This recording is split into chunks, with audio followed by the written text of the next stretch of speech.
विद्यार्थी मित्रांनो नमस्कार, गुड आफ्टरनून। चला तर आपण आज जी तुम्ही कंबाईनची ग्रुप बी ची एक्झाम दिलेली आहे, कंबाईन ग्रुप बी ची एक्झाम पूर्व परीक्षा जी देऊन आलेला आहात, त्या परीक्षेला जे प्रश्न विचारले गेलेत त्या सर्व प्रश्नांची टोटल संपूर्ण प्रश्नपत्रिकेची आपण आज काय पाहतोय तर संपूर्ण प्रश्नपत्रिकेचं विश्लेषण पाहतोय। आतापर्यंत गणित सोडून इतर सर्व प्रश्नांचं विश्लेषण तुमच्या समोर मांडलं। ओके, तर आता त्यानंतर गणिताची जबाबदारी माझ्यासारख्या पामरावरती आली आणि ती तुम्हाला सहन करावीच लागेल। ओके, तर बघूया आपण मित्रांनो आजच्या परीक्षेला प्रश्न कशा पद्धतीने विचारले गेलेले आहेत। आणि मित्रांनो सगळ्यात महत्त्वाचं की सॉरी एक मिनिट,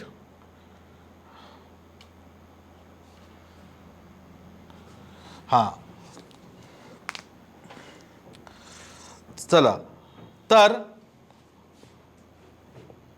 आजच्या परीक्षेला गणित आणि बुद्धिमापनचे प्रश्न जे विचारले गेले होते ते प्रश्न कसे होते, कशा पद्धतीचे होते आणि आपण आतापर्यंत जे शिकलो यूट्यूब सिरीज आपण जी घेतलेली होती या कंबाईन ग्रुप बी च्या अगोदर जी आपण यूट्यूब सिरीज घेतली होती, जी आपण प्रकरण घेतली होती त्याचा आपल्याला काही फायदा झाला का नाही हे पण आपण बघणार आहोत। ओके, तर काही उदाहरणं बघा, म्हणजे तुम्हाला काही शॉर्ट ट्रिक्स शॉर्टकट्स मी दिल्या होत्या त्याच्यावरती जसेच्या तसे प्रश्न पडलेले आहेत।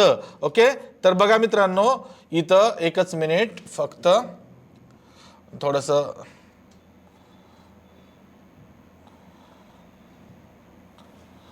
ओके, तर पहिला क्वेश्चन काय होता बघा, एका वस्तूवर दुकानदार ग्राहकास 10% सूट देतो तरीही त्यास 25% नफा होतो। जर वस्तूची छापील किंमत 750 रुपये असेल तर दुकानदाराने ती वस्तू किती किमतीला खरेदी केली असेल। हा प्रश्न आपण आहे असा घेतलेला आहे, लक्षात ठेवा।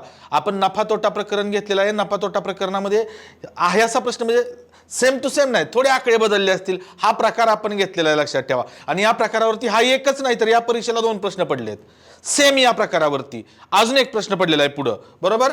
तर बघा, तर इथं एक आता तुम्हाला इथे एक डायरेक्ट शॉर्टकट सांगतो, डायरेक्ट शॉर्टकट बघा। त्यांनी काय म्हटलं, काय विचारलं आपल्याला, खरेदी किंमत विचारलेली आहे। आता तुम्हाला मी खरेदी किंमत भागिले छापील किंमत बरोबर 100 वजा शेकडा सूट छेद 100 अधिक शेकडा नफा, ते सूत्र आहे, त्या सूत्राने उत्तर निघतं नाही असं नाही। पण तुम्हाला आता खरेदी किंमत विचारली ना, खरेदी किंमत म्हणजे काय असणार आहे बघा। आता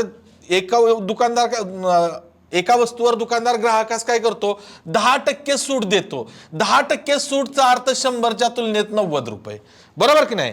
आणि तरीही त्यास 25% नफा होतो। लक्षात घ्या, 25% नफ्याचा अर्थ काय, 100च्या तुलनेत 125। लक्षात ठेवा, सूट म्हणलं की 100 मधून वजा करायचं, तोटा म्हणलं की 100 मधून वजा करायचं, नफा म्हणलं की 100 मध्ये मिळवायचं, वाढ म्हणलं की 100 मध्ये मिळवायचं, हे मी तुम्हाला सांगितलेलं होतं। बघा आता त्या वस्तूची छापील किंमत किती आहे, 750। मित्रांनो नीट लक्ष द्या, ही छापील किंमत 750 आहे।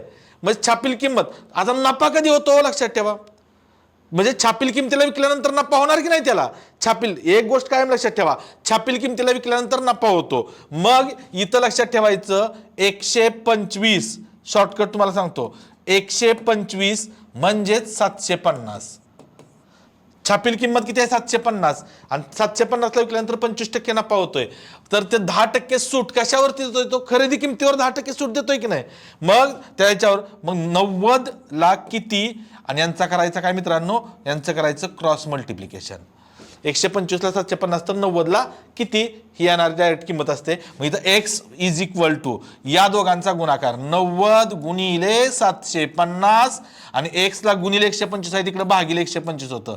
25 5 100 बघा, आणि इथं 25 त्रिक 75 आणि हे 0 आणि 5 1 5 5 6 30, 90 गुणिले 6 9 6 किती आता मित्रांनो, 9 6 54 आणि त्याच्यावर 0, उत्तर किती आलं 540, 540। तर या प्रश्नाचं उत्तर आहे ऑप्शन नंबर 1, ऑप्शन नंबर 1 हे या प्रश्नाचं उत्तर आहे। नेक्स्ट क्वेश्चन काय बघा, आता हा प्रश्न बघा काय प्रश्न आहे, तर वर्गमुळात 45 अधिक वर्गमुळात 245 भागिले वर्गमुळात 320 वजा वर्गमुळात 180 असा क्वेश्चन आहे। करणी प्रकरण मित्रांनो, करणी प्रकरणात हा प्रकार मी शिकवलेला आहे। शिकवलेला आहे, लक्षात ठेवा. कर्णी प्रकरणामध्ये तुम्हाला हा प्रकार, फक्त प्रश्न थोडा वेगळ्या पद्धतीने विचारलाय, पण हा प्रश्न सोडवण्यासाठी जी माहिती उपलब्ध असायला पाहिजे, जी माहिती तुम्हाला असली पाहिजे, ती सर्व माहिती आपण या प्रकरणामध्ये दिलेली होती. लक्षात ठेवा. कोणत्या? तर कर्णी प्रकरण शिकवताना. तर आता इथं बघा, वर्गमुळात 45 इथं दिसतंय का? वर्गमुळात 45 प्लस वर्गमुळात 245 आहे. छेद भागिले म्हणजे छेद, लक्षात ठेवा, हे भागिले. वर्गमुळात 320 वजा वर्गमुळात 180. तर आता एक गोष्ट लक्षात ठेवा, मी तुम्हाला बघा कर्णींची बेरीज किंवा वजाबाकी आठवतंय का? नसेल आठवत तर मी सांगितल्यानंतर तुम्हाला आठवेल. कर्णींची बेरीज किंवा वजाबाकी होण्यासाठी, कर्णींची बेरीज किंवा वजाबाकी होण्यासाठी पूर्ण सांगाडा समान असावा लागतो असं मी सांगितलं होतं. बघा, आपण कंबाईनचे प्रश्न पाहतोय आणि आजच्या परीक्षेला आलेले प्रश्न आहेत ते. तर इथं पूर्ण सांगाडा समान असावा लागतो, म्हणजे कोटी आणि कर्णी चिन्हातील संख्या. आता कोटी प्रत्येकाची समान आहे, मग याची फोड करायची. बघा, 45 ची फोड काय होणार? मी सांगितलं होतं, कर्णी चिन्हातल्या वर्गमुळातल्या संख्येची अशी फोड करायची की त्यातल्या एका संख्येचं एक संख्या पूर्ण वर्ग असली पाहिजे. मग 45 ची फोड काय होणार मित्रांनो? इथं बघा, तर वर्गमुळात 9 गुणिले 5, 9 5 45. आता प्लस याची सुद्धा मग 245 पण 5 सोबत फोड करायची, कारण हे 5 आत राहणार आहे, हे 9 बाहेर आलं की 3 होणार आहे. मग 245 ला जर तुम्ही 5 न भागलं, 5 न 5 1 5, 5 चोक 20, उरले 4, 5 9 45, म्हणजे 49 येणार. मग इथं 245 म्हणजे काय येणार? लक्षात घ्यावा, 49 गुणिले 5. मी 5च का घेतो इथं? तर इथलं 5 राहणार आहे, इथलं 5, म्हणजे कर्णी चिन्हातली संख्या सेम राहते. छेदामध्ये बघा, 320 ला पण 5 न भागू आपण, 320 भागिले 5, तर म्हणजे 305 सोबत गुणाकार, 5 1 5, 5 सक्क 30, उरले 2, 5 चोक 20, 64 गुणिले 5 येतंय. म्हणजे इथं काय येणार? 320 म्हणजे 64 गुणिले 5 आणि वजा 180. 180 ला पण 5 ना आपण भागूया, तर 180 भागिले 5 केलं तर बघा, 5 1 5, 5 3 15, उरले 3, 5 सक्क 36. इथं काय होतंय बघा, 36 गुणिले 5. हे केल्यानंतर काय होतंय बघा, लक्षात घ्या, इथं 5, इथं 5, इथं 5 आणि इथं 5, सगळ्याकडे 5, म्हणजे आतली संख्या सेम राहते. म्हणजे 9 बाहेर आल्यानंतर काय होतं मित्रांनो? 9 बाहेर आलं की काय होतं त्याचं? तर हे 9 ला वर्गमूळ 3, कर्णी चिन्हात 5, प्लस हे 49 बाहेर आले की 49चं वर्गमूळ काय येतं? 7, कर्णी चिन्हात 5. छेदामध्ये हे 64 बाहेर आलं तर 64चं वर्गमूळ 8, कर्णी चिन्हात 5 आणि वजा हे 36 बाहेर आलं की 6, कर्णी चिन्हात 5. ओके, इथपर्यंत क्लिअर झालं? आता लक्ष द्या बघा, मग हे काय झालं? तर इथं कर्णी पुरा सांगाडा समान असेल. आपण कर्णी प्रकरण घेतलं युट्यूबला अगोदर, कंबाईन ग्रुप बी च्या अगोदर सिरीज आपण घेतली, त्यामध्ये हे आपण शिकवलेलं होतं. मी स्वतः तुम्हाला शिकवलं होतं, नियम सांगितला होता मी. कर्णींची बेरीज किंवा वजाबाकी होण्यासाठी पूर्ण सांगाडा समान असावा लागतो. आता पुरा सांगाडा समान झाला की नाही? मग इथं या फक्त सहगुणकांची बेरीज होते. 3 आणि 7 किती होतं मित्रांनो? तर वरती 10 होतं. 3 आणि 7 10, आणि हे एकदाच येतं, कर्णी चिन्हात 5. छेद इथं 8 मधनं 6 गेलं 2, आणि हे कर्णी चिन्हात 5 तसंच राहतं. आता बघा मित्रांनो, या कर्णी 5 ला कर्णी 5 गेलं, बे एक बे आणि बे पंचे 10. उत्तर काय आलं मित्रांनो? 5 उत्तर आलं. फक्त किती आलं? 5. म्हणजेच ऑप्शन नंबर 4. याचं उत्तर काय आलं? Option number 4. करेक्ट. ओके, तर हे 82वा प्रश्न होता. पुढचा प्रश्न बघा, एका आयताकृती पट्टीची मोठी बाजू 40 सेमी आहे व कर्ण त्यापेक्षा 1 सेमीने मोठा आहे, त्या पट्टीची परिमिती किती? त्या पट्टीची परिमिती किती असा प्रश्न विचारलाय. आता नीट लक्ष द्या, परिमिती म्हणजे काय असतं? आता बरेच जणांना आयताच्या परिमिती सूत्रच पाठ नाही. आयताच्या परिमिती सूत्र असतं 2 कंसात लांबी अधिक रुंदी. आता ते सूत्र पाठ नसलं तर परिमिती म्हणजे सर्व कडांची बेरीज. बघा, असा आयत आहे समजा, असा काय आहे? आयत आहे असं समजा, हा आयत आहे. ओके, तर याच्यामध्ये ना एक गोष्ट लक्षात ठेवा की याच्यामध्ये त्यांनी काय म्हटलं, एका आयताकृती पट्टीची मोठी बाजू 40 सेमी आहे, म्हणजे ही बाजू 40 सेमी आहे, मोठी बाजू 40 सेमी आहे, आणि कर्ण त्यापेक्षा 1 न जास्त आहे. कर्ण असा असतो मित्रांनो, हा कर्ण किती आहे तो? 41. कर्ण किती आहे? 41. मग तुम्हाला ही बाजू काढायची आहे, म्हणजे इथं काटकोन त्रिकोण तयार झाला की नाही? काटकोन. आता इथं काटकोन त्रिकोणात मग काय, काटकोन त्रिकोण म्हटलं की पायथ्याशिवाय पाणी नाही. लक्षात ठेवा, काटकोन त्रिकोण म्हटलं की पायथ्याशिवाय पाणी नाही, म्हणजे पायथागोरसचं प्रमेय येतच. मग इथली लांब ही जी रुंदी आहे त्याला मी बी म्हणतो. ओके, बी म्हणतो किंवा ह्याला एक्स म्हणतो. तर लक्षात घ्या, काटकोन त्रिकोण, या काटकोन त्रिकोणामध्ये कर्ण वर्ग बरोबर पाया वर्ग अधिक उंची वर्ग असतं. मग एक असं हा हे असतो, कर्ण वर्ग बरोबर पाया वर्ग अधिक उंची वर्ग.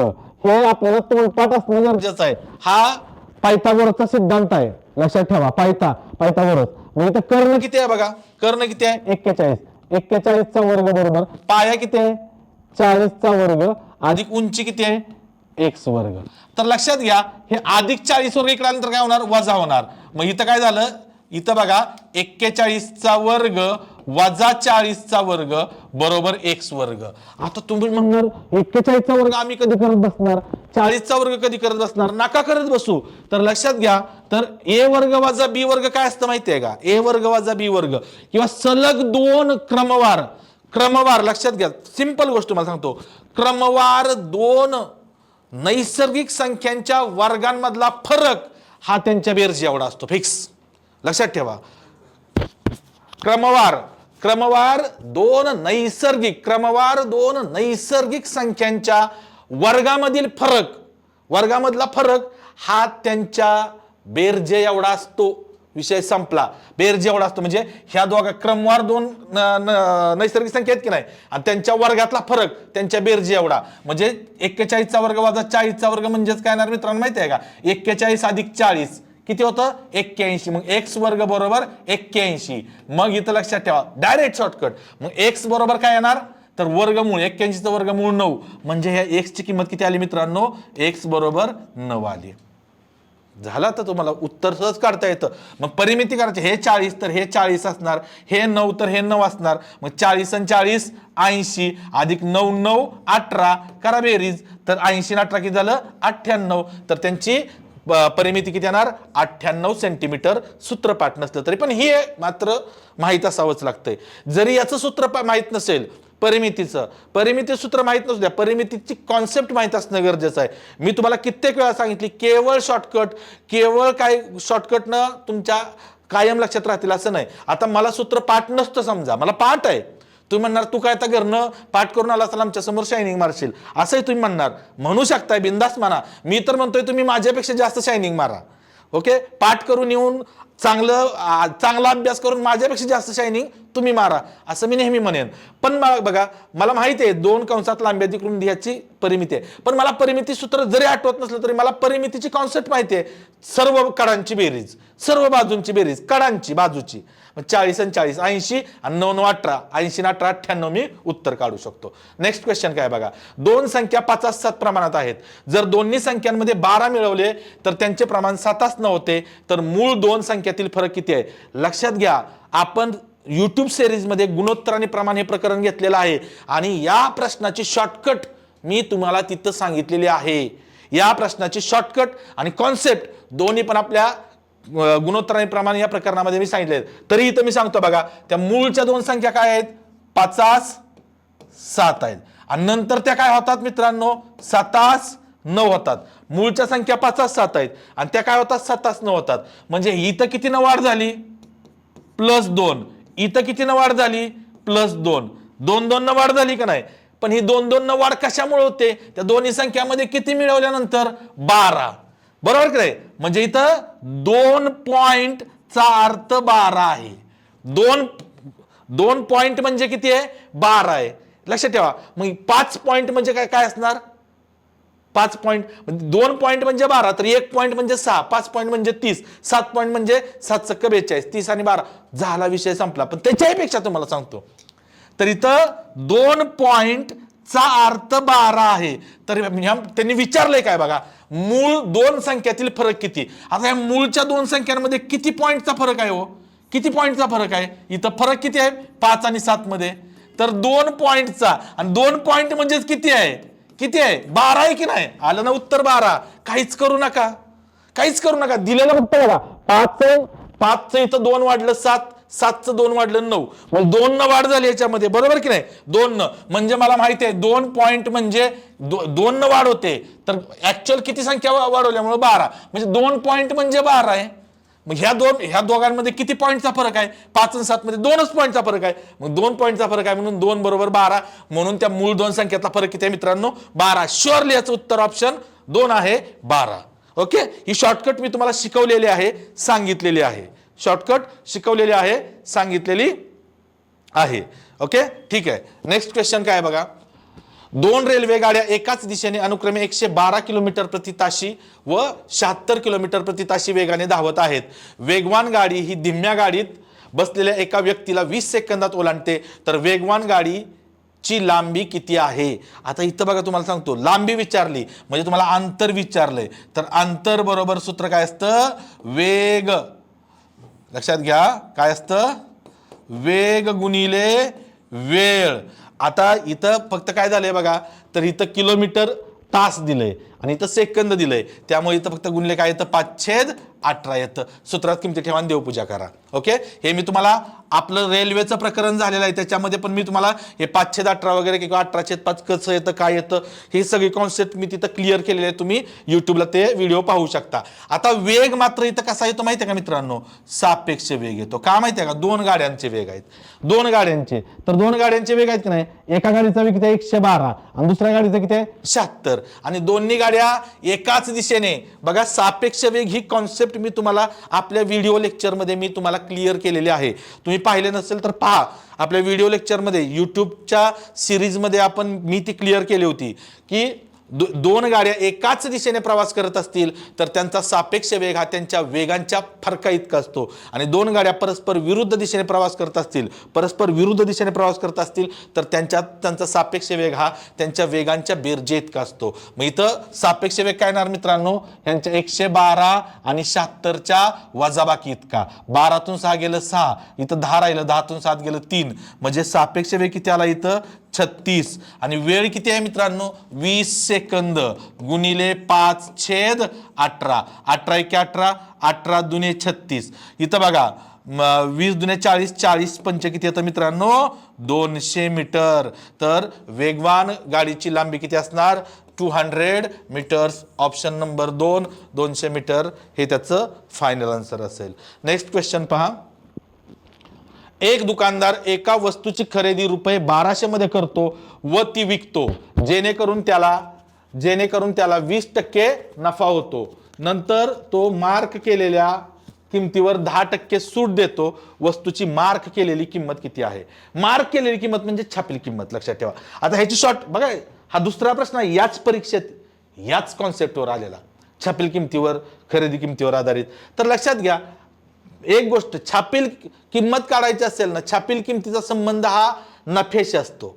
लक्षात ठेवा. खरेदी किमतीचा संबंध हा सूट दिलेली असते ना, त्या सुटीशी असतो. ओके, तर 1200 मध्ये काय करतोय? खरेदी किंमत 1200 आहे आणि सूट किती देतोय? 10%. 10% सूटचा अर्थ मित्रांनो काय?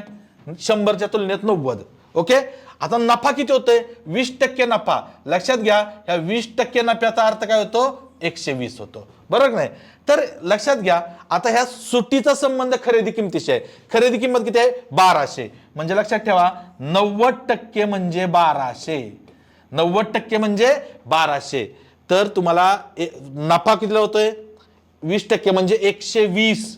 90 100च्या तुलनेत 90 म्हणजे 1200, तर 120 म्हणजे किती? ही येणार ती तुमची एक्स ची व्हॅल्यू येणार. म्हणजेच काय येणार मित्रांनो? तर ही येणार तुमची मार्क्ड व्हॅल्यू, मार्क्ड प्राइस किंवा छापील किंमत. ओके, मार्क केलेली किंमत, यांच्यामध्ये cross multiplication. So x is equal to या दोघांचा गुणाकार 120 गुणिले 1200. 120 गुणिले 1200. एक्स ला गुणिले 90 आहे, तिकडे भागिले 90 होतं. ओके, ह्या शून्याला इथलं शून्य घालून टाका. 3 त्रिक 9, 3 चोक 12, 3 1 3, 3 चोक 12 आणि हे 2 शून्य. 400 चोक किती येतं मित्रांनो? 1600. किती आलं? 1600. सो ह्या प्रश्नाचं उत्तर आहे ऑप्शन नंबर 2, 1600. डायरेक्ट इथं तुम्ही करू शकता. पुढचा प्रश्न, दोन व्यक्ती एक काम एकत्रितपणे 24 तासात पूर्ण करू शकतात. जर त्यांच्यातील वेगाने काम करणारी व्यक्ती दुसऱ्या व्यक्तीपेक्षा 3 पट वेगाने काम करत असेल तर फक्त वेगाने काम करणारी व्यक्ती ते काम किती वेळात पूर्ण करेल? लक्षात घ्या, इथं आपल्याला कोणाचेही दिवस दिलेले नाहीत, एकाचेही दिवस दिलेले नाहीत. म्हणजे वेगान काम करतोय तो किती दिवसात काम करतोय हेही माहित नाही, आणि जो धीम्या गतीने काम करतोय तो किती दिवसात काम करतोय हे सुद्धा माहित नाही. काहीच माहित नाही आपल्याला मित्रांनो, काहीच माहित नाही. फक्त काय दिलंय त्यांनी, तर दोघं मिळून 24 तासात करतायत. तर लक्षात ठेवा, जो वेगानं करतोय ना तो समजा x दिवसात काम करतोय. किती? x दिवसात. आणि जो धीम्या गतीने काम करतोय त्याच्या 3 पट दिवस त्याला लागतात. ओके, की म्हणजे आता लक्षात ठेवा की 3 पट वेगाने काम करतोय ना, 3 पट, तर एकाला 3 दिवस लागत असतील तर एकाला 1च दिवस लागणार. लक्षात घ्या मी सांगतोय काय, हे तुम्हाला ही कॉन्सेप्ट मी तुमची क्लिअर केली होती. कारण कामाचा वेग जास्त असतो त्याला दिवस कमी लागतात तेवढ्याच पटीत. समजा एकाला 1 दिवस लागतोय आणि एकाला 3 दिवस लागतात, तर हा 3 पट अधिक वेगानं काम करतोय, हा वेगवान आहे. लक्षात ठेवा, म्हणजे x दिवस याला लागत असतील तर याला 3x दिवस लागतात. तर x आणि 3x असे दिवस लागतात. बरोबर. मग x दिवसात जो काम करतो की नाही, x दिवसात जो काम करतो तो वेगवान व्यक्ती आहे. लक्षात ठेवा, आणि ती x चीच व्हॅल्यू काढायची आहे. आता ही दोघं मिळून किती दिवसात तासात विचारले बरं का, दिवस नाही तासात. 24 तासात काम करतात. मग x तासात एकाला x तास लागतात आणि एकाला 3x तास. x तासात जो काम करतो तो वेगवान काम करणारा व्यक्ती आहे, आणि 3x तास लागतात, तिप्पट वेळ लागतोय तो जरा आळशी आहे. लक्षात ठेवा, त्याच्या जीवावर येतंय काम करणं. ओके, तर इथं बघा, मग याच्यात काय करायचं, x आणि 3x. तुम्हाला मी एक काळकाम योग आपलं प्रकरण जे आपण युट्यूब सिरीज केलं होतं त्याच्यात तुम्हाला ह्याच्यात बघा शॉर्टकट सांगितली होती. 2 व्यक्ती असतील तर वरती गुणाकार आणि खाली बेरीज. ज्या लोकांनी आपलं युट्यूबचं लेक्चर केलं असेल त्यांना बघा ही शॉर्टकट, वरती गुणाकार खाली बेरीज. मग एकाला x दिवस लागतात एकाला 3x दिवस, तर वरती त्यांचा गुणाकार आणि खाली त्यांची बेरीज. खाली त्यांची काय होते? बेरीज. x अधिक 3x बरोबर किती? 1 तास. त्यांना किती लागत आहेत? 24 तास. मग इथं बघा x आणि 3x मी असंच घेतो, x गुणिले 3x आणि छेदामध्ये x आणि 3x 4x होतं मित्रांनो. ह्या एका x ला इथलं एक x गेलं. बरोबर का? बरोबर इथं काय आहे? बरोबर काय इकडं 24. मला x ची व्हॅल्यू फक्त काढायची आहे. हे x गेलं, हे खालचं भागिले 4 इकडं वरती 4 जातं, आणि वरचं हे गुणिले 3 आहे ते इकडे खाली 3 येतं. 3 1 3, 3 8 24. इकडे फक्त x राहिलं. 8 चौक किती आलं मित्रांनो? किती आलं? 32 तास. किती आलं? तर जो लक्षात घ्या, सॉरी, वेगानं काम करणारा व्यक्ती आहे त्याला 32 तास लागणार. म्हणजे या प्रश्नाचं उत्तर आहे ऑप्शन नंबर 4, 32 आवर्स. 32 तास. ओके, येतंय लक्षात? लाईक करायला विसरू नका मित्रांनो व्हिडिओ. त्यानंतर बघा, आता रणधीर जवळ 10,000 रुपये होते, त्यापैकी काही रक्कम तो स्कीम ए मध्ये 5% दशादशे सरळ व्याजदराने गुंतवतो, तर उर्वरित रक्कम स्कीम बी मध्ये 8% दशादशे सरळ व्याजदराने गुंतवतो. जर त्याला 1 वर्षानंतर 710 रुपये व्याज मिळते. व्याज किती मिळते मित्रांनो? 710 रुपये मिळते. तर स्कीम बी मध्ये त्यानं किती रक्कम गुंतवली? आता इथं काय झालं, एकूण रक्कम त्यानं किती गुंतवली मित्रांनो? एकूण रक्कम 10,000. तर बघा, स्कीम ए आहे आणि स्कीम बी आहे, माहित नाही. मी काय करतो, स्कीम बी मध्ये समजा त्यानं x रक्कम गुंतवली. किती? x. तर स्कीम बी ए मध्ये किती गुंतवली? बरं का, बी मध्ये मी x मांडली तर बी मधली काढायची आहे. स्कीम ए मध्ये त्यानं किती रक्कम गुंतवली असणार? तर एकूण 10,000 वजा ह्या स्कीम मध्ये गुंतवलेली, म्हणजे ए मध्ये 10,000 वजा x गुंतवली आणि बी मध्ये x गुंतवली. आता लक्षात घ्या मित्रांनो, एकाच वर्षासाठी गुंतवली, त्यामुळे आपल्याला सरळ व्याजाचा फॉर्म्युला काय असतो? सरळ व्याज बरोबर पिनार भागिले 100. बरोबर का? पिनार भागिले 100, पिनार भागिले 100 हा फॉर्म्युला आहे सरळ व्याजाचा. तर त्यातला जो n ची किंमत आहे ती एक आहे, गुणाकारात नाही घेतली तर चालते. आता बघा, ए मधली स्कीम किती आहे? ए मध्ये त्याला किती व्याज भेटणार आहे लक्षात घ्या. तर ए मधली रक्कम किती आहे? 10,000 वजा x गुणिले त्याची वर्ष एकच आहे, एकाच वर्षाचं आहे लक्षात ठेवा, त्यामुळं वर्ष नाही घ्यायचं. दर किती आहे? एचा दर किती आहे? ए मध्ये तर ना 5% दर आहे, म्हणजे इथं 5/100 ही ए मधली. आणि बी मधलं सरळ व्याज किती भेटणार आहे? बी मधली रक्कम किती आहे त्याची? एक्स गुणिले बी मधला दर किती आहे त्याचा? 8%. एक्स गुणिले 8/100 बरोबर ह्या दोघांचं मिळून एकूण सरळ व्याज त्याला किती मिळते मित्रांनो? 710. हे सोडवलं की एक्स ची व्हॅल्यू येणार ती त्याची बी मधली रक्कम असणार आहे, लक्षात ठेवा. मग हे जर 5 न तुम्ही इकडे गुणलं 5 नंतर 50,000, लक्षात घ्या 50,000. आता या दोघांचा छेद समान आहे का नाही? तो छेद मी एकदाच घेतो, छेद समान आहे. मग 5 आणि 10,000 ला गुणलं तर 50,000 वजा 5 ने x ला गुणलं तर 5x अधिक ह्या x ना 8 ला गुणलं तर 8x आणि बरोबर काय येतं मित्रांनो? 710. तर हे बघा आता इथं काय झालं माहिती आहे? भागिले 100 इकडे काय होणार? गुणिले 100 होणार. मग 50,000. आता इथं काय झालं माहिती आहे? वजा 5x अधिक 8x म्हणजेच काय झालं? अधिक 3x. इकडं 3x राहिलं, इकडं 710 आहे का नाही? 710 वर हे 2 शून्य म्हणजे 71,000 आणि अधिक 50,000 इकडचा आहे, तिकडे वजा 50,000 होणार. वजा 50,000. 71,000 मधनं 50,000 गेलं किती राहिलं मित्रांनो? तर 21,000. नाही तर 3x आहे, बरोबर नाही? तर 3x बरोबर 21,000 गुणिले 3 इकडे भागिले 3 होतं. 3 1 3, 3 7 21 आणि 3 0 किती आलं? 7,000 रुपये. एक्स ची व्हॅल्यू 7,000 आली मित्रांनो, म्हणजेच बी या स्कीम मध्ये त्यानं 7,000 रुपये गुंतवले. ते ऑप्शन नंबर 4 हे या प्रश्नाचं उत्तर आहे. ऑप्शन नंबर 4 हे या प्रश्नाचं उत्तर आहे. नेक्स्ट बघा. आता बघा, जर एका आयताची लांबी 40% वाढवली तर आयताचे क्षेत्रफळ तेवढेच राहण्यासाठी आयताची रुंदी किती टक्क्यांनी कमी करावी लागेल? ह्याला बघा आपल्या शेकडेवारीमध्ये मी तुम्हाला हे आहे असं घेतलेलं आहे, लक्षात ठेवा. आता मी म्हणजे शेकडा वाढ म्हटलं की 100 मध्ये मिळवायचं, शेकडा कमी किंवा शेकडा घट म्हटलं की 100 मधनं वजा करायचं. आता समजूया आयताचं मूळचं क्षेत्रफळ मी समजतो 100 आहे, मूळचं क्षेत्रफळ 100 समजतो. बघा गुणिले पहिल्यांदा लांबी. आता आयताचं क्षेत्रफळ काय असतं मित्रांनो? लांबी गुणिले रुंदी. तर लांबी कितीने वाढवली? 40% ने वाढ. 40% वाढ म्हणजे 140/100 ही लांबी. आता रुंदी किती टक्क्यांनी कमी करावी लागेल विचारलंय. बरं किती टक्क्यानं कमी करायची मला माहित नाही, तेच काढायचे. मग रुंदी मी काय करतो? 1% कमी केली समजतो. हे आता जसं 40% वाढ झाली म्हणजे 100 मध्ये 40 मिळवलं, तसं रुंदी 1% कमी केली म्हणजे ती 100 मधनं वजा करावी लागणार. 100 वजा x छेद 100. त्यावेळी हे एवढं केल्यानंतर म्हणजे लांबी 40% ने वाढवली, रुंदी 1% ने कमी पडली, तर त्याचं क्षेत्रफळ तेवढंच राहतं. मूळचं क्षेत्रफळ आहे तेवढं. मूळचं किती आहे? 100. तर बरोबर 100च राहतं. बरोबर काय राहतं? 100च राहतं. मग बघा मित्रांनो, हे आता सिंपल गोष्ट आहे की हे गुणिले इकडं भागिले झालं तर 100 ला 100 कटलं. ओके, हे इथपर्यंत कळलं तुम्हाला? आता इथं बघा, या शून्याला हे शून्य कटलं. ओके, आता इथं खाली किती राहिलं बघा? 100 किती राहिलं? 1,000. बरं ठीक आहे, 100 1,000. किंवा अजून तुम्ही याला करू शकता, काय माहिती आहे का? बे 7 14 बे 15 म्हणजे 100 पाचा किती राहिलं इथं?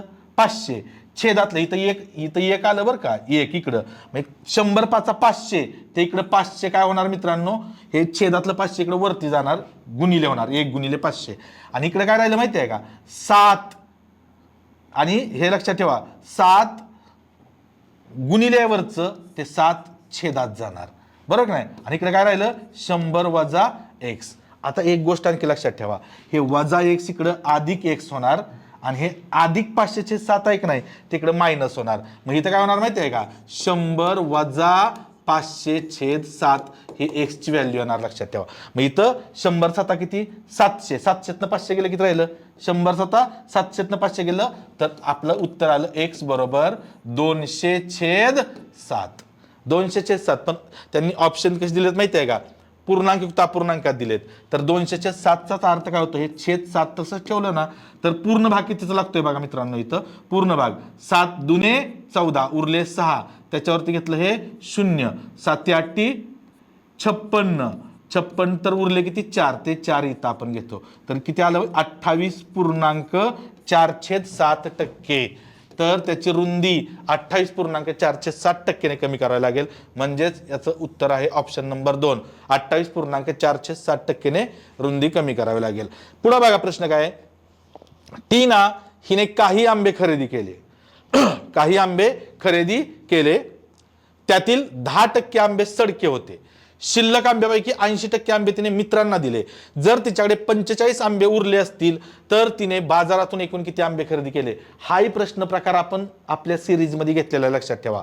हाही प्रश्न प्रकार आपण आपल्या सिरीज मध्ये घेतलेला आहे. तर हा प्रश्न प्रकार कसा घेतला होता मित्रांनो कसा घेतला होता तर याच्यामध्ये आपण बघा एका शेतकऱ्याने आपल्या रकमेतील एवढा भाग मुलीच्या नावे केला उर्वरित रकमेच्या एवढा टक्के मुलाच्या नावे केला उर्वरित रकमेच्या तेवढा टक्के तो जो प्रकार होता तो हा प्रकार आहे लक्षात ठेवा. तर बघा शिल्लक आता टीना हिने काही आंबे खरेदी केले. सुरुवातीला किती आंबे खरेदी केले मला माहित नाही तर समजा तिने X आंबे खरेदी केले किती X मूळचे X आंबे खरेदी केले. त्यातले काय झालं माहिती आहे का त्यातील 10% आंबे सडके होते. 10% आंबे सडके म्हणजे ते फेकून द्यावे लागले असतील का सडके आंबे वापरणार आहे आपण सडलेले आंबे काय केले असतील फेकून म्हणजे कमी झाले 10% कमी झाले म्हणजे काय झाले 90% हे 90/100 बघा. त्यानंतर शिल्लक आंब्यापैकी 80% आंबे तिने मित्रांना दिले. मित्रांना त्यात मैत्रिणी पण असतील तुम्ही म्हणणार मित्र म्हणजे काय टीनाला फक्त एवढे 80% आंबे मित्रांना दिले म्हणजे किती मित्र आहेत तिला असं जर तिला किती का मित्र असतात तिच्या मित्रांशी आपल्याला काही घेणं देणं आहे ओके की तिचे कमी जास्त मित्र असतील तर आपल्यावर काय फरक पडणार आहे थोडीच. बघा काय झालं हे 10% आंबे सडके होते ते गेले म्हणजे 90% राहिले. आता शिल्लक आंब्यांपैकी 80% आंबे मित्रांना दिले म्हणजे 80% कमी झाले की नाही 80% कमी झाले म्हणजे मग किती राहिले पुन्हा 80% कमी झाले तर 20% राहिले गुणिले 20/100 दिले. जर तिच्याकडे आता 45 आंबे उरले मग बरोबर तिच्याकडे किती उरले आंबे 45 शिल्लक राहिले 45 एवढे आंबे. मग आता ही X ची व्हॅल्यू तुम्हाला काढायची आहे. बघा या शून्याला हे शून्य गेलं या शून्याला हे शून्य गेलं ओके. त्यानंतर बे 1 बे बे 5 10 आणि हे शून्य ओके. तर आता X ची व्हॅल्यू काढायची आहे भागिले 50 इकडे गुणिले 50 होणार आणि इकडचं गुणिले 9 इकडे भागिले 9 होणार 9 1 9 9 5 45 50 5 किती होतं 50 5 किती होतं मित्रांनो 250. तर तिच्याकडं सुरुवातीला किती आंबे होते 250 आंबे तिनं खरेदी केले होते. ऑप्शन नंबर 2 हे या प्रश्नाचं उत्तर आहे ओके. नेक्स्ट क्वेश्चन हा प्रश्न ज्याचा चुकला असेल जो परीक्षा गेला आणि त्याचा हा प्रश्न चुकलाय त्यानं आत्महत्या केली तरी चालेल लक्षात ठेवा का तर हा चुकायच नाही पाहिजे प्रश्न ओके. असला प्रश्न म्हणजे ह्याच्यापेक्षा सोपा प्रश्न कधी विचारणारच नाहीत बरोबर की नाही. तर बघा आता इथं काय फक्त काय केलंय त्यांनी 231 बघा 231 गुणिले आहे मी आकडे फक्त लिहून घेतो 11 परत ना 23 पुन्हा 82 चिन्ह बदलवरचा हा प्रश्न आहे 40 इथं 82 आणि इथं 40 तर 231 ला काय बघा 231 इथं काय आहे गुणिले 231 गुणिले त्याच्यानंतर काय आहे अधिक आहे इथं ओके. मूळची चिन्ह आहेत बरं का अधिक परत वजा 82 आहे वजा 82 आणि भागिले 40 आहे. ह्यात फक्त काय करायचे आहे त्यांनी सांगितलेल्याप्रमाणे चिन्ह बदल करायचे आहेत. गुणिले म्हणजे काय म्हटलंय गुणिले म्हणजे भागिले इथं काय आलं मित्रांनो इथं आलं भागिले ओके. अधिक म्हणजे काय बघा अधिक म्हणजे गुणिले इथं आलं गुणिले ओके. त्यानंतर वजा म्हणजे काय तर अधिक आहे आणि भागिले म्हणजे काय मित्रांनो भागिले म्हणजे वजा आहे. संपलं या पद्धतीने करायचं आहे. मग 231 ला तर 11 ने जर भागलं तर 11 1 11 इथं बघा 11 दुने 22 उरले 1 आणि 11 1 11 ओके. म्हणजे इथं किती आलं 21 आलं 21 गुणिले 23 केलं तर बघा 21 त्रिक 63 ला 3 उरले 6 21 दुने 42 आणि 6 48 आणि इथं प्लस 82 वजा 40. मग इथं आता काय झालं ही बेरीज करून टाका 3 आणि 2 5 आली समजा 3 आणि 2 5 इथं 8 आणि 8 16 ला 6 उरले 1 4 आणि 1 5 565 वजा 40 तर इथं येतं 525 565 नंतर 40 गेलं 525 येतं म्हणजेच उत्तर ऑप्शन नंबर 3 येतं याचं ओके. इथपर्यंत क्लिअर झालं मित्रांनो इथपर्यंत कुठलाही ताण नाही. लाईक करायला विसरू नका व्हिडिओ लाईक करा ओके. शॉर्टकटनं उत्तर कसे काढायचे आपण पाहतोय. त्यानंतरचा प्रश्न काय बघा मित्रांनो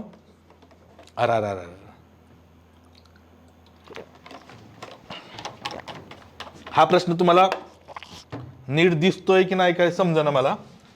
बघा जरा थोडा हा, एक मिनिट जाऊ दे. हा प्रश्न काय तुम्हाला सांगतो, वेन डायग्रामवर आधारित असणारा प्रश्न आहे. वेन डायग्रामवर काय प्रश्न आहे मित्रांनो, तर खालीलपैकी कोणती वेन आकृती दिलेल्या तीन, म्हणजे काय बघा प्रश्न काय, चौरस चौकोन असा आहे बघा.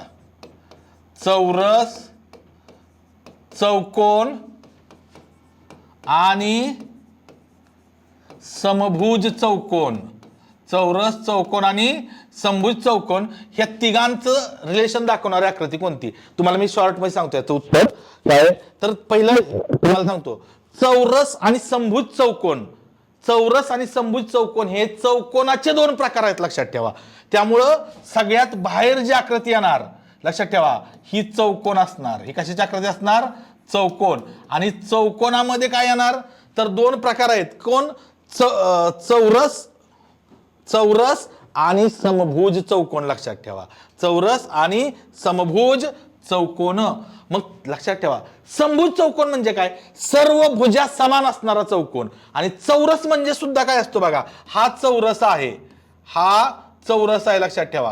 ह्याला चौरस म्हणतात का, तर याचे सर्व बाजू समान असतात आणि ज्याचा प्रत्येक कोण काटकोन असतो तो चौरस असतो. आणि समभुज कसा असतो, तर त्याचं फक्त एकच हे असतं की त्याच्या सर्व बाजू समान असतात.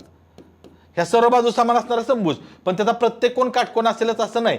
पण हा चौरस आहे ना तो समभुज चौकोन सुद्धा असतो बघा. प्रत्येक चौरस, सर्व चौरस हे समभुज चौकोनामध्ये येतात. त्यामुळे हे आतमध्ये जो येतो का नाही हा समभुज चौकोन, हा समभुज चौकोन आणि त्याच्या आतमध्ये येणारा हा आहे तो चौरस येणार. लक्षात ठेवा. त्यामुळं ह्याला आकृती कोणत्याही आहे. अशी कोणती आकृती आहे तर आकृती क्रमांक 3, पर्याय क्रमांक 3च्या आकृती वेन डायग्रामवरचा प्रश्न ते दिसत नाही नीट लक्षात ठेवा, कारण तो प्रश्न थोडासा पुसट आहे. आकृत्यांचा प्रश्न आहे त्यामुळे ते घेताना थोडासा त्रास झालाय.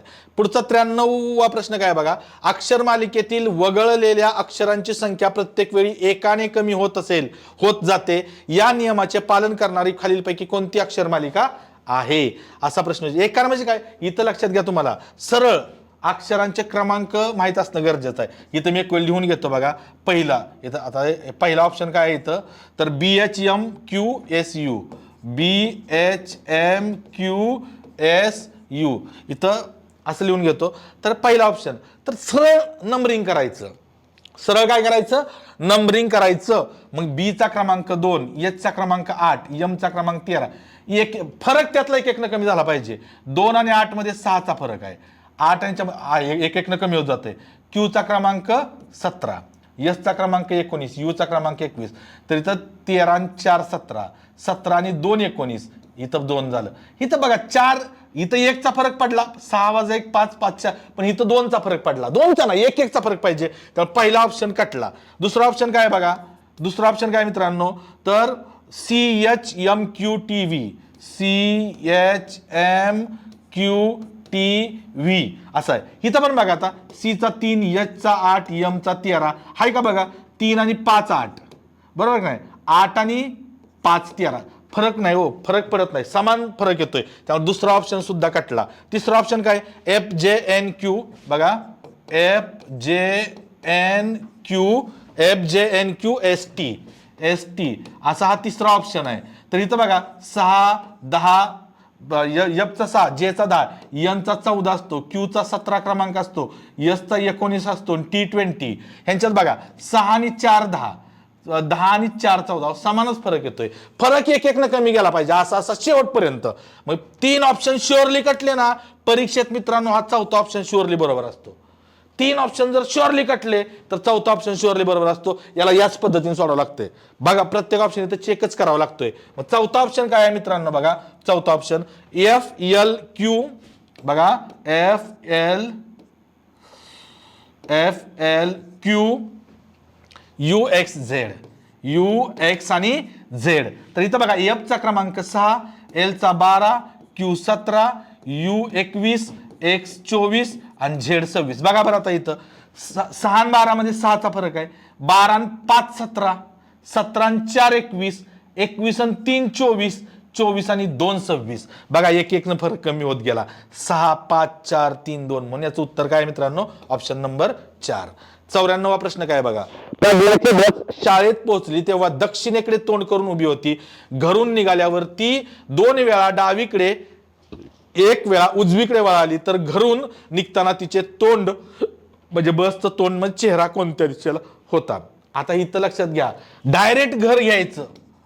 ह्याला डायरेक्ट हे घर आहे. घरातून कुठल्या पण दिशेला तुम्ही निघा, कुठल्याही दिशेला निघा, काय फरक पडत नाही. आता बघा समजा हे घर आहे, हे घर. आता घरातून समजा बस सुरुवातीला इकडं निघाली असं आपण समजूया. सुरुवातीला निघाली घरातून आणि ती काय म्हणले 2 वेळा डावीकडे.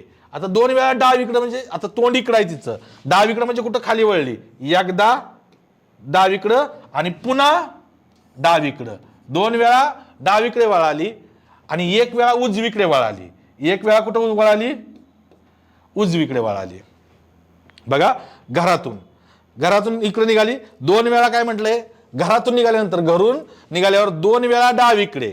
हितनं आली का नाही, म्हणजे इकडे चालली तर एकदा डावीकडे म्हणजे खाली आली आणि पुन्हा तिचं तोंड खाली आहे म्हणजे पुन्हा डावीकडे म्हणजे या बाजूला आणि 1 वेळा उजवीकडे वळाली. निघताना तिचे तोंड निघाली. आता बघा ही शेवटी निघाली ती कुठल्या दिशेला निघाली बघा म्हणले दक्षिणेकडे. आता ऑलरेडी खालची दिशा दक्षिणच असते. ऑलरेडी खालची दिशा काय असते, दक्षिणच असते. जर समजा बघा ही खालची दिशा दक्षिणच असते.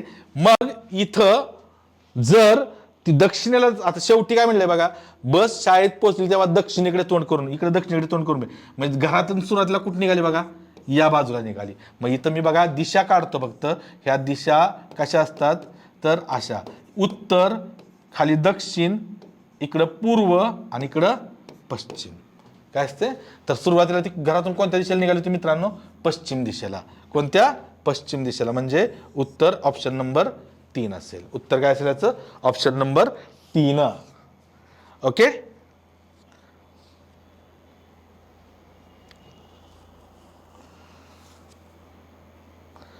ओके नंतरचा बघा 95वा प्रश्न. आता जरा इथं थोडस हा प्रश्न आहे की नाही मित्रांनो, इथं आकडे थोडेसे पटपट केली ना, आजच परीक्षा झाली त्यामुळं. तर मी इथं प्रश्न मांडून घेतो बघा. काय आहे प्रश्न, 68 38 72, त्यानंतर इथं 100 87 137 आणि इथं क्वेश्चन मार्क 30 54 30 आणि 54. ओके. तर इथं प्रश्नचिन्हाच्या जागी कोणती संख्या असेल असं विचारलंय त्यांनी. प्रश्नचिन्हाच्या जागी कोणती संख्या असेल असं विचारलंय. इथं काय केलंय मित्रांनो त्यांनी, सिंपल. पहिल्याच एक गोष्ट लक्षात ठेवा की आता ह्या 38 आणि 72 ही काढायचे, तर पहिल्या संख्येची 68 ची निमपट केली त्यांनी. 68 ची निमपट किती येते तर 2 त्रिक 6 आणि 2 चौक 8 किती आली 34. 34 मध्ये हे 38 मिळवलं. पुढची संख्या पहिल्या संख्येची निमपट पुढची संख्या मिळवली. 4 आणि 8 12 उरले 1, 3 आणि 3 6 आणि 1 7 आलं का 72. इथं बघा 100 ची निमपट किती हो, सरळ 50 प्लस 87 तर किती येत आहे बघा, इथं 7 आणि 5 आणि 8 13 आलं का 137. मग आता इथं 30 मध्ये काय मिळवल्यानंतर 54 येतो, 30 मध्ये काय मिळवल्यानंतर 54 येतं तर 24 मिळवल्यानंतर काय मिळवल्यानंतर 24. मग इथली संख्या काय असणार, इथली संख्या काय असणार मित्रांनो तर इथं 48 असणार. मग 48 ची निमपट केली बघा, 48 ची जर मी निमपट केली तर 24 अधिक हे 30 बरोबर किती येत आहे 54 येत आहे. म्हणजे इथं 48 त्याची निमपट, पहिल्या संख्येची निमपट त्यात दुसरी संख्या मिळवली तर तिसरी संख्या भेटून जाते. अशा पद्धतीनं इथं लॉजिक लावलेलं आहे. त्यानंतरचा प्रश्न 96 बघा, प्रश्नचिन्हाच्या ठिकाणी योग्य अंक शोधा. बघा आता इथं काय दिलंय त्यांनी 14, इथं लिहून घेतो मी 14 27 44 इथं क्वेश्चन मार्क 90 119 आणि 152 असं दिलेलं आहे. तर इथं बघा पहिला आपण काय करतोय यात डिफरन्स बघतो. 14 प्लस 13 27. इथं बघा ह्यातला डिफरन्स किती आहे? 14तून 7 गेलं 7 आणि 3तून 2 गेलं 1 17. ओके, आता बरं ठीक आहे, पुढचं माहित नाही आपल्याला. मग हितला आता इथं मध्ये एक संख्या आहे बरं का, हिथली आपल्याला संख्या काढायची आहे. ओके, आता ह्याच्यातला डिफरन्स किती आहे बघा, 9तून 0 गेलं 9 आणि 11तून 9 गेलं 2 29. इथं बघा 12तून 9 गेलं 3 आणि इथं 4 राहिलं, 4तून 1 गेलं 3. तर इथं बघा ह्याच्यामध्ये 4चा डिफरन्स आहे आणि ह्याच्यामध्ये पण 4चा डिफरन्स आहे. म्हणजे इथली संख्या आणि इथली संख्येत कितीचा डिफरन्स असणार? 4चा. म्हणजे इथं 13चा डिफरन्स, इथं 17चा, इथं 17 आणि 4 21चा डिफरन्स, 21 आणि 4 इथं 4चा, म्हणजे इथं किती असणार? 25. बघा 13 आणि 4 17, 17 आणि 4 21, 21 आणि 4 25, 25 आणि 4 29, 29 आणि 4 33. मग बघा इथं काय झालं, एक गोष्ट इथं बघा की 14 अधिक 13 27, 27 अधिक 17 44, 44 अधिक 21 करावं लागेल. 4 आणि 1 5 आणि इथं 4 आणि 2 6. किती आलं मित्रांनो? 65. Option number 3 65. ऑप्शन नंबर 3 काय आलं? 65.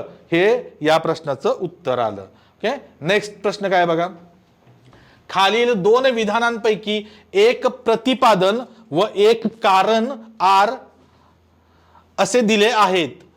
प्रतिपादन व कारण या दोघातील परस्पर संबंध खाली दिलेल्या पर्यायी उत्तरामधून शोधा. प्रतिपादन काय बघा, कापसाची गाळाच्या जमिनीत वाढ होते, हे प्रतिपादन आहे.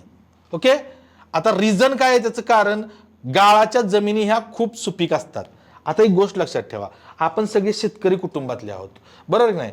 तर काय म्हटलंय, कापसाची गाळाच्या जमिनीत वाढ होते, बरोबर नाही? कापूस ऍक्च्युली कुठल्या प्रकारच्या जमिनीत कापूस लावला जातो? कसल्या जमिनीत कापूस लावला जातो आपल्याला माहिती आहे.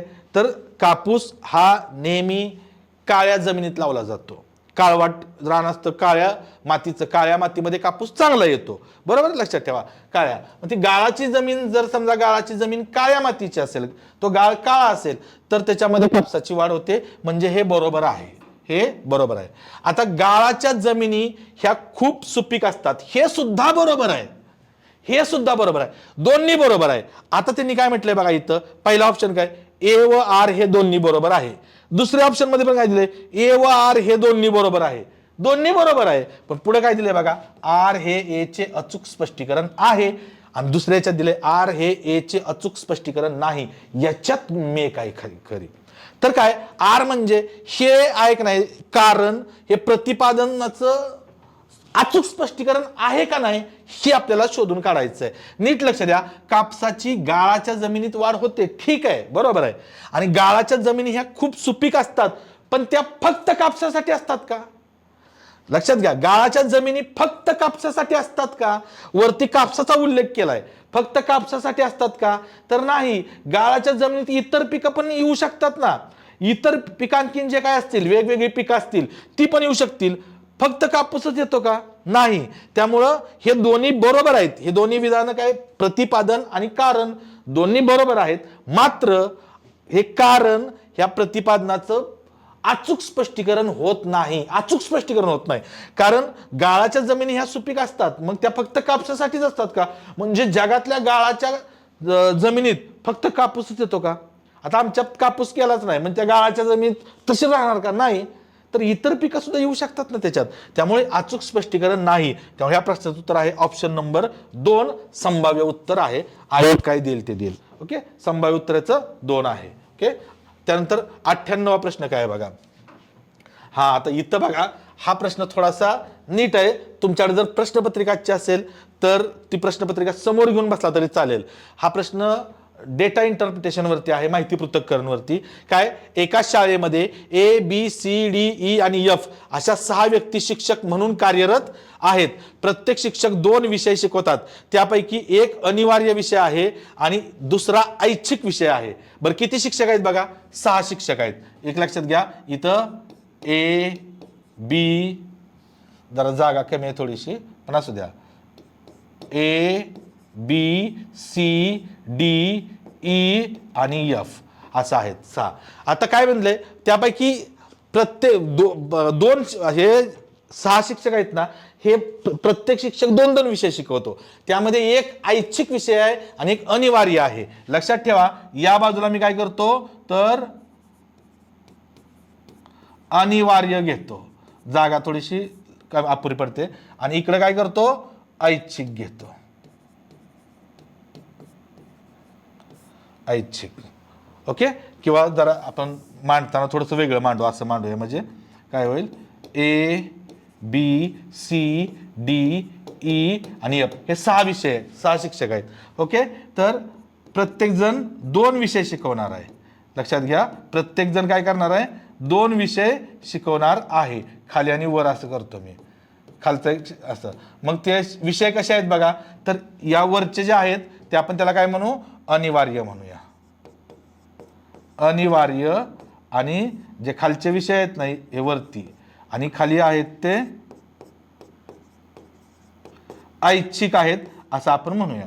ओके, हा. तर आता बघा, लक्ष द्या की हे ABCD EF हे 6 शिक्षक आहेत.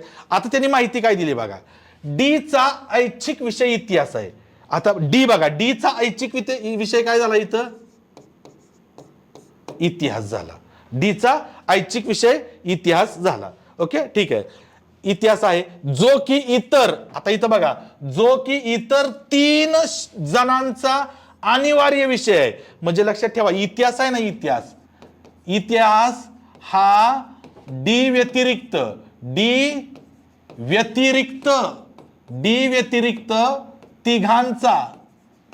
तिघांचा काय आहे, तिघांचा काय आहे बघा, 3 जणांचा अनिवार्य, तिघांचा कसला आहे, अनिवार्य आहे. ओके, आता कुणाचा तिघांचा आहे नक्की माहित नाही आपल्याला. म्हणजे इथं ह्यातले तिघ, हे डी सोडून ए बी सी ई आणि एफ या 5 पैकी तिघांचा अनिवार्य विषय कोणता आहे, इतिहास आहे.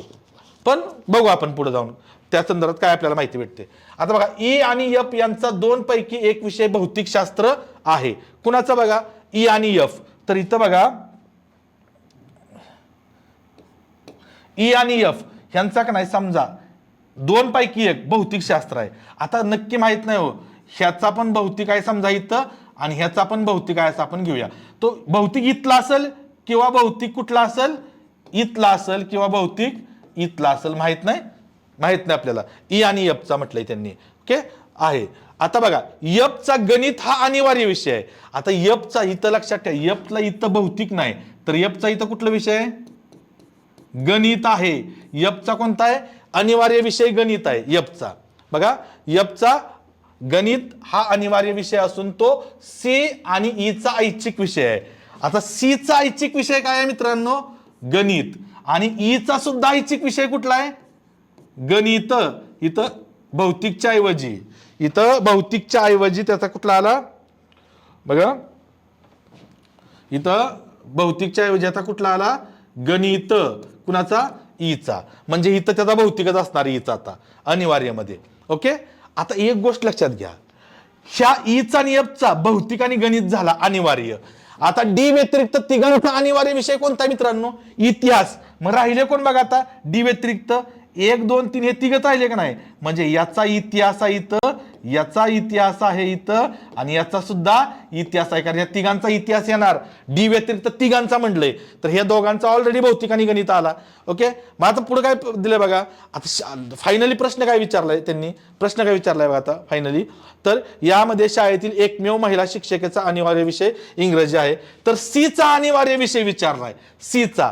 आता सी चा अनिवार्य विषय आला किंवा इथं आपला इतिहास, पुढचं सोडवूच नका, परीक्षेत सोडवायची गरज नाही. सी चा अनिवार्य विषय विचारलाय, तो आपला इथं कोणता आला, इतिहास आला. म्हणून ह्या प्रश्नाचं उत्तर काय आलं मित्रांनो, तर ह्या प्रश्नाचं उत्तर आहे ऑप्शन नंबर 1 इतिहास. ऑप्शन नंबर 1 इतिहास हे या प्रश्नाचं उत्तर आहे. ओके, नेक्स्ट क्वेश्चन बघा. आता इथं नीट लक्ष द्या. जर 2x + 3y, प्रश्न असा आहे बघा, 2x + 3y बरोबर 118 आणि 2x - 3y बरोबर -62 असा प्रश्न आहे. तर तुम्हाला y ची किंमत काढायची आहे.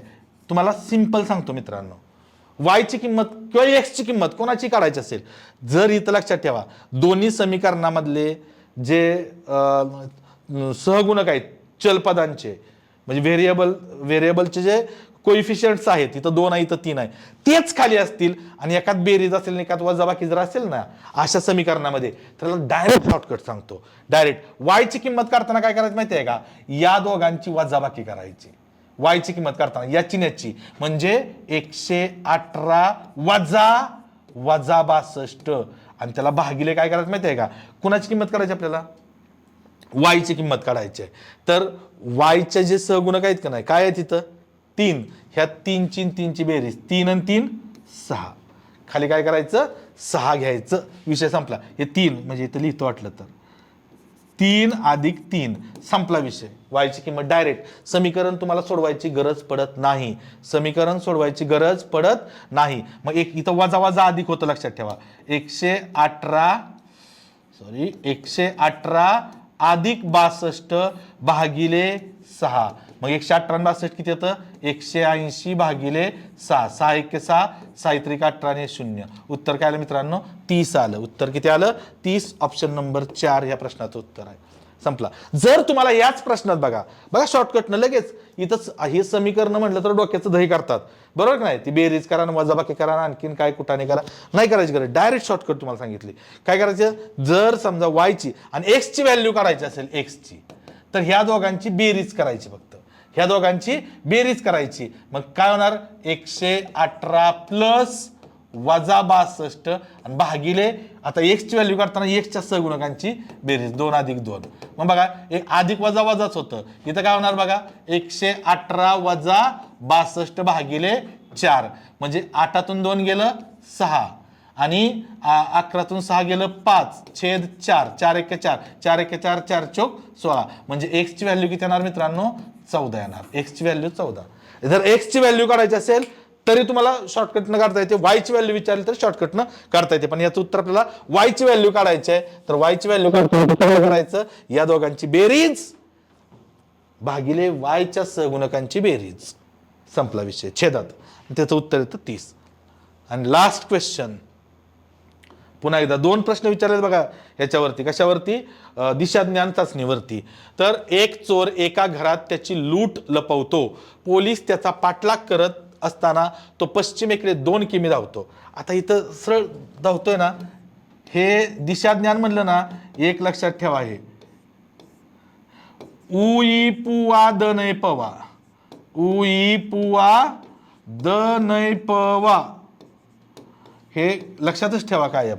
आता काय म्हटलंय बघा की तो काय करतो, लूट पाठलाग, एका घरात एक चोर एका घरात त्याची लूट लपवतो. आता कुठं, हे समजा ते घर आहे, हे ते घर आहे आणि काय करतो तो पश्चिमेकडे 2 किमी धावतो. समजा इथं घर आहे, आता समजा इथं ते घर आहे. आता पश्चिमेकडे म्हणजे या बाजूला किती धावतोय तो, समजा 2 किमी धावतो, 2 किमी धावतो. नंतर उजवीकडे वळतो आणि 2 किमी धावतो. आता उजवीकडे म्हणजे कुठं वरती वळणार आणि 2 किमी म्हणजे एवढंच साधारणतः अंतर अंदाजे घ्यायचं.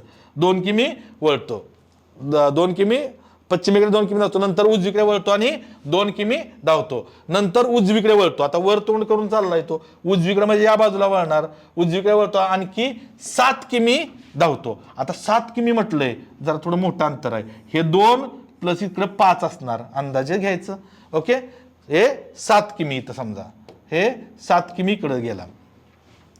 ओके, 7 किमी धावतो. शेवटी तो उजवीकडे 2 वळणे घेतो. आता उजवीकडे म्हणजे कुठं, इकडे तोंड करून खाली आणि पुन्हा उजवीकडे 2 वळणे घेणार आहे आणि प्रत्येक वळण घेतल्यावर तो 2 किमी धावतो. आता पहिल्यांदा 2 किमी धावला, वळण घेतलं इकडं, तर तो एवढंच अंतर धावणार, हे 2 किमी आणि पुन्हा 2 किमी इकडं उजवीकडं, पुन्हा अजून एकदा 2 किमी वळण घेऊन इकडं 2 किमी धावला आणि इथं आला. ओके, आता मित्रांनो एवढं लक्ष द्या की तर ज्या घरात त्याने लूट लपवली होती त्या घरात पोहोचण्यासाठी त्याला किती अंतर चालावे लागेल. आता इथं पोहोचला तो, इथं घर आहे. आता लक्षात घ्या की हे अंतर 2 आहे, हे अंतर 2 आहे, 2 आणि 2 4 आणि हे टोटल किती आहे 7, म्हणजे हे 3 असणार. तर इथं किती असणार 3 किलोमीटर त्याला अंतर अजून काय करावं लागणार मित्रांनो, चालावं लागणार. 3 किमी अंतर चालावं लागणार. म्हणजे ह्याचं उत्तर काय आहे? ऑप्शन क्रमांक 2. मला असं वाटतं मित्रांनो, तुम्ही जर आपली यूट्यूबची सिरीज पाहिली असेल, जेवढे काही प्रकरण आपले झाले होते आत्ता कंबाईनच्या अगोदर, तर त्याचा जरी अभ्यास तुम्ही चांगल्या पद्धतीने केला असता, त्यातले बरेच प्रश्न तुम्हाला सोडवता आले असते. बहुधा तुम्ही सोडवलेले असतील, जे रेग्युलर क्लास करत होते त्यांनी सोडवलेले असतील. ओके, तर मित्रांनो अशा पद्धतीनं आजच्या प्रश्नपत्रिकेत आलेले आउट ऑफ क्वेश्चन सर्व 1 ते 100 पर्यंतच्या सर्व प्रश्नांचं विश्लेषण टीम सह्याद्रीनं तुमच्या समोर सादर केलं आणि अगदी शेवटची संधी माझ्यासारख्या पामराला मिळाली. त्याबद्दल मी संपूर्ण टीम सह्याद्रीचं मनापासून आभार मानतो. जे भावी अधिकारी व्हिडिओ पाहतायत त्या सर्व भावी अधिकाऱ्यांना मी त्यांचा आभार मानतो की त्यांनी व्हिडिओ पाहिला, लाईक केला असेल. सर्वांचा आभार. आणि येणाऱ्या ज्यांना मार्क्स चांगले मिळाले ते नक्कीच मुख्य परीक्षेला जातील,